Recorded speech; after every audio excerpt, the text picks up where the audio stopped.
26 नवंबर 2008 की मुंबई हर रोज की तरह व्यस्त थी। शहर के हालात पूरी तरह सामान्य थे। लोग बाजार में खरीदारी कर रहे थे। कुछ लोग मरीन ड्राइव पर रोज की तरह समुद्र से आ रही ठंडी हवा का लुत्फ ले रहे थे। लेकिन जैसे जैसे रात बढ़नी शुरू हुई, वैसे वैसे मुंबई की सड़कों पर चीख पुकार सुनाई देने लगी। कहीं गोलियों की आवाज तो कहीं बम फटने की आवाज। चारों तरफ अचानक भगदड़ मचने लगी।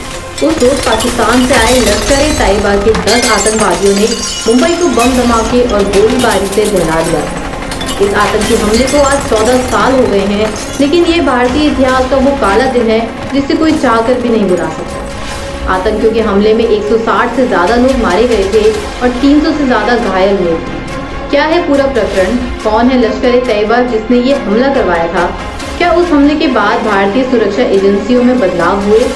मुंबई हमले के बाद भारत ने आतंकवाद से लड़ने के लिए क्या कोशिशें की, क्या क्या कदम उठाए, जानेंगे आज की इस वीडियो में। नमस्कार, मेरा नाम है किरण और आप देख रहे हैं द उत्तराखंड न्यूज पर समाचार सवाल।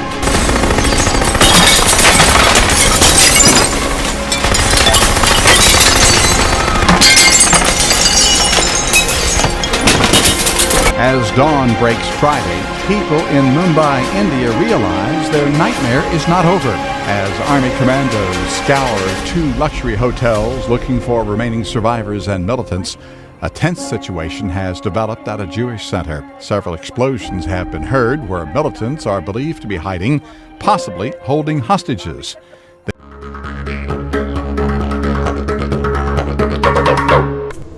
कौन है ये लश्कर-ए-तैयबा जिसने ये हमला करवाया था? लश्कर-ए-तैयबा की शुरुआत अफगानिस्तान के कुन्नार प्रोविंस में वर्ष 1987 में हुई थी। लश्कर-ए-तैयबा का मतलब होता है अच्छाई की सेना। हालांकि इस अच्छाई की सेना ने कोई अच्छे काम नहीं किए। हाफिज सईद के अलावा इस संगठन को शुरू करने में अब्दुल्ला आजम और जफर इकबाल नाम के 2 व्यक्ति शामिल थे। इस आतंकी संगठन का हेडक्वार्टर लाहौर के पास पंजाब प्रांत के मुरीदके में स्थित है। 2008 में मुंबई आतंकी हमले के बाद हाफिज सईद ने जमात-उद-दावा की शुरुआत की। इस संगठन को हाफिज और पाक दोनों ही चैरिटेबल ट्रस्ट बताते हैं, जबकि अमेरिका और यूनाइटेड नेशन ने इसे बैन किया हुआ है। 26/11 आतंकी हमले की पूरी कहानी। हमले से 3 दिन पहले यानी 23 नवंबर को कराची से समुद्री रास्ते से एक नाव के जरिए ये आतंकी मुंबई पहुंचे थे।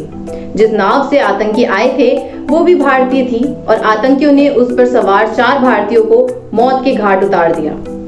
रात तकरीबन 8 बजे आतंकी कोलाबा के पास कव परेड के मछली बाजार पर उतरे। यहाँ से वो 4 समूहों में बंट गए और टैक्सी लेकर अपनी अपनी मंजिलों की ओर बढ़ गए। बताया जाता है कि जब ये आतंकी मछली बाजार में उतरे थे तो इन्हें देखकर वहां के मछुआरों को भी शक हुआ था। जानकारी के अनुसार मछुआरों ने इसकी जानकारी स्थानीय पुलिस के पास भी पहुंचाई थी, लेकिन पुलिस ने इस पर कुछ खास ध्यान नहीं दिया।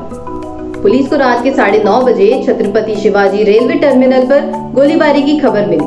बताया गया कि यहाँ रेलवे स्टेशन के मुख्य हॉल में 2 हमलावरों ने अंधाधुंध गोलीबारी शुरू कर दी। इन हमलावरों में से एक मोहम्मद अजमल कसाब था, जिसे फांसी दी जा चुकी है। दोनों हमलावरों ने AK-47 राइफल से 15 मिनट तक गोलीबारी कर 52 लोगों को मौत के घाट उतार दिया और 100 से ज्यादा लोग घायल कर दिए। आतंकियों की यह गोलीबारी सिर्फ शिवाजी टर्मिनल तक सीमित नहीं थी। दक्षिणी मुंबई का लियोपोर्ट कैफे भी उन चंद जगहों में से एक था जो आतंकी हमले का निशाना बन गया। मुंबई के नामचीन रेस्टोरेंट्स में से एक इस कैफे में हुई गोलीबारी में मारे गए 10 लोगों में से कई विदेशी भी शामिल थे।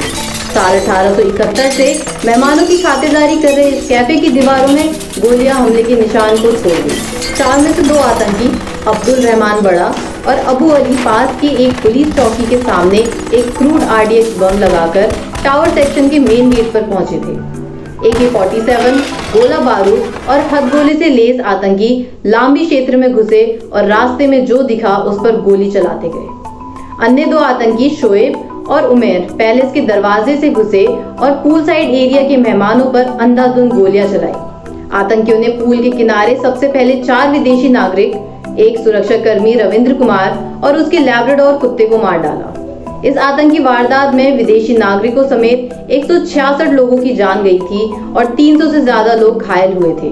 वहीं जबकि कार्रवाई में 9 आतंकी मारे गए थे और 1 बच गया था। उस दिन आधी रात के करीब मुंबई पुलिस ने ताज को घेर लिया था। इस समय तक होटल के अंदर कर्मचारियों ने कई मेहमानों को कमरे में बंद कर दिया था। करीब 1 बजे होटल के केंद्रीय गुंबर पर बमबारी की गई और इमारत में भीषण आग लग गई। सेना और दमकल कर्मी उस जगह पर पहुंचे, जिसके बाद निकासी का पहला दौर शुरू हुआ। 200 कमांडो की एक टीम अगले दिन 27 नवंबर को दिल्ली से मुंबई पहुंची थी और ताज और ओबरॉय होटल में रेस्क्यू ऑपरेशन का जिम्मा संभाला। सरकार ने इमारत पर धावा बोलते हुए आदेश दे दिया था। इधर जमीन पर धमाकों की सीरीज शुरू हो गई थी। आखिरकार 29 नवंबर को भारतीय कमांडो ने घोषणा करते हुए कहा कि ताज को सभी आतंकियों से मुक्त करा लिया गया है। एक आतंकी मोहम्मद अजमल आमिर कसाब जिंदा पकड़ लिया गया था। उसे 21 नवंबर 2012 को पुणे की यरवदा जेल में फांसी दे दी गई।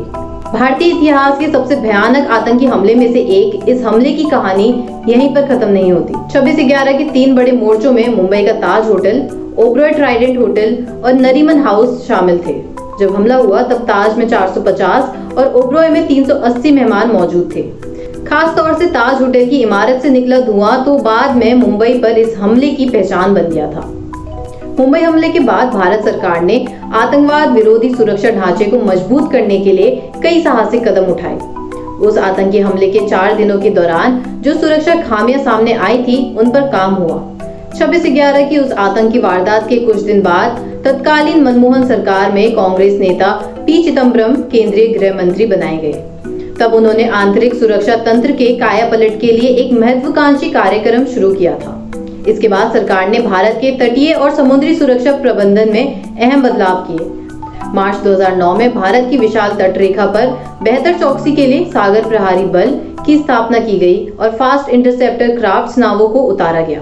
इससे पहले नौसेना के पास ऐसी स्पेशल यूनिट्स नहीं थी जो 24 घंटे समुद्र में पेट्रोलिंग करे। सागर प्रहारी बल अब उस काम को बखूबी करता है।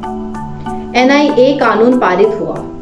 मुंबई आतंकी हमले के बाद आतंकवाद संबंधित मामलों की जांच करने वाली एक सख्त एजेंसी अस्तित्व में आई।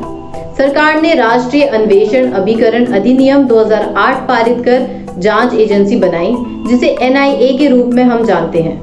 ये एजेंसी अमेरिका के FBI के सक्षम है। सार्वदेश यानी यूनिवर्सल होने के कारण NIA CBI से ज्यादा सख्त है।